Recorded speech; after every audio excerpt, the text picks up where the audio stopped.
Hey, everybody, it's Sean and Pastor Steve. And Steve, you just preached from Ephesians 6, and you were talking about the belt of truth. You were talking about our breastplate of righteousness. This is so important. Spiritual warfare, how do we actually do that? I think something else in your sermon that was interesting is you were bringing up that in our day, we have a lot of weird ways that we're fighting and doing spiritual warfare. But actually what the Bible tells us is we got to put on the armor.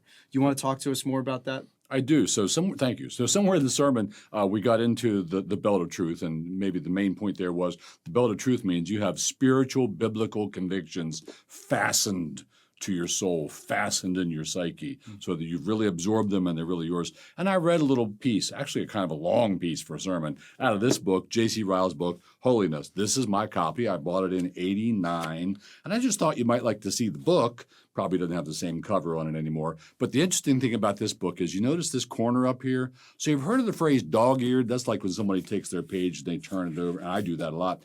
This is literally dog-eared. Really? I loaned this book to a friend back in Riverside, California, and when he returned it, he was all kind of sheepish and apologetic, and he said, I'll buy you a new one if you want, but man, my dog got a hold of your book and chewed on it. Oh, man. So I have a book that is literally dog-eared. Yeah. I'll tell you what, though, if you want to chew on a book, this is a good book to chew on, J.C. Ryle's Holiness.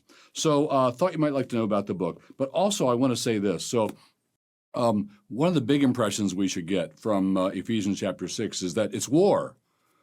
It's warfare. The Christian life, Christian living is war. So it's not going to be easy. Like picture soldiers all decked out in all this body armor and the helmet and the Kevlar and the AR and the pistol and sidearm. That's us.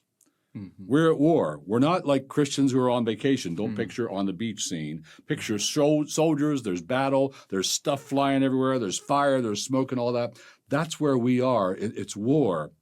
And someone has said, and I don't know who this was, I should look it up. Someone has said, it's the worst thing in the time of war. It's the worst mistake in a time of war to underestimate your enemy and to plan to fight a small war. But I think, Sean, I think a lot of Christians fight small wars. Like the Bible says, and here's the legit way to battle the devil, James 4:7, resist the devil and he will flee from you. So resist.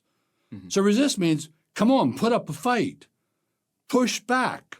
And too many Christians wage small wars against the temptations they're fighting. It's like you take your little pinky and you push back at the devil, and that's as hard as you push. And you say, well, I couldn't beat him, so he just won. No, you need to wage a large war, so all the weapons, pushing back hard, resisting the devil. This is how we have to fight temptation. Awesome, Steve. Yeah, we got to use those spiritual weapons he's given to us.